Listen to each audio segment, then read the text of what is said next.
Okay, folks, example number 4, it says evaluate the expression. Just to review, Coolest, what does evaluate mean? No, it does not mean that. Well, it kind of does. There are two things. Evaluate means, okay, people could, Millie? Simplify and solve? No. Those are two different things. We do one or the other. They're mutually exclusive. We can simplify things or we can solve things. Okay? We simplify expressions. We solve equations. Okay? But this one says evaluate. That means we need to plug in and simplify. Okay, so Coolest, you were right, but the very first thing I have to do is plug in these things. All right? So it says that x is 17 and y is 15. So I'm going to have the square root of 17 squared minus 15 squared minus the square root of 17 squared. Okay. Well, let's just work through it. You guys have a calculator in front of you. This is going to be the square root of 289 minus 225, just because I've seen these numbers before. Okay. Minus, what's a square root squared? What is a square root squared? Square. Well, square root. It's the number that's underneath the radical, 17. Isn't it? Because I can square, I mean, I can get, I'm just undoing what I just did.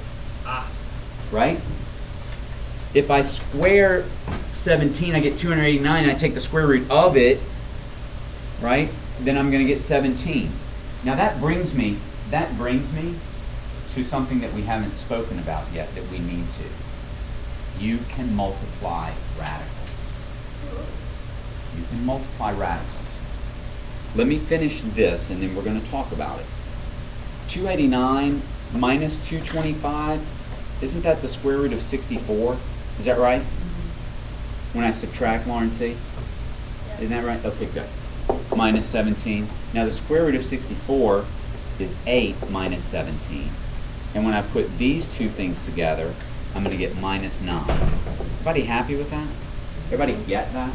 Yeah. Okay. Now, a couple of things. And I'm going to just keep talking on this video for a moment, Lauren C. Hang on for a moment. Okay.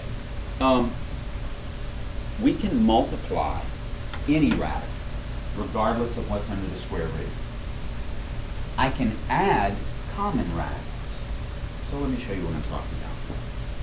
Okay? Let me just scoot down here. The square root of 4 times the square root of 9 is equal to the square root of 36. They're both radicals. I can multiply them. Watch what happens. Do you agree that the square root of 4 is 2? Yes. The square root of 9 is 3. Right? What's the square root of 36? 6. Does 2 times 3 equal 6? Right? So this is true. I can multiply radicals. Okay?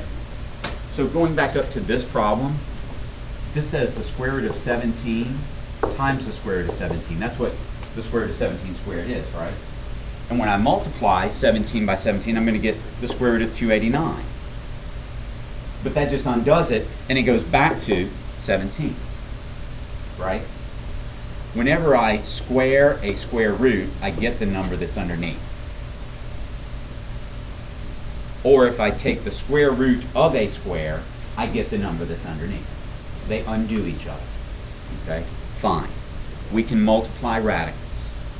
Square root of 2 times the square root of 9 is equal to the square root of 18. Done. I can multiply them. The square root of 4 plus the square root of 9, I can't do anything with that. That's like saying x plus y. I cannot put them together. They're not like terms. Okay? But, boy, the square root of 9, I'm sorry, let me see. Square root of 9 plus the 19 plus the square root of 19 is 2 square root 19. Do you agree? Because they are like